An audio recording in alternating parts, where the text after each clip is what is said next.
এখানেও কিন্তু সিলেটের ম্যাচ দেখার জন্য ভিড় করেছে, কিন্তু গতকালকে সিলেট 200-রও বেশি রান করে তারা ম্যাচটি হেরেছে। এখন পর্যন্ত কোনো জয় পায়নি তারা, কিন্তু এই ম্যাচে তামিম ইকবালের ফরচুন বরিশালের বিপক্ষে জয় পাবে, আসরের প্রথম জয় পাবে এমনটাই প্রত্যাশা দর্শকদের।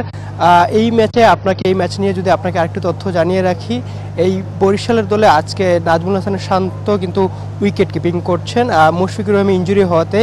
আর গত ম্যাচে নাজমুল হাসানের টিম কম্বিনেশনের জন্য নাজমুল হাসান শান্তকে বসিয়ে রাখলেও আজকে কিন্তু নাজমুল হাসান শান্ত উইকেট কিপার হিসেবে খেলছেন। দর্শকদের কথা যদি জানিয়ে রাখি, আজকে সিলেট স্টেডিয়াম পুরোপুরি হাউসফুল। দর্শকরা তাদের হোম টিম সিলেটকে সাপোর্ট করতেই সকাল থেকেই প্রথম ম্যাচ থেকেই খেলা দেখার জন্য স্টেডিয়ামে হাজির হয়েছে। নবনীতা।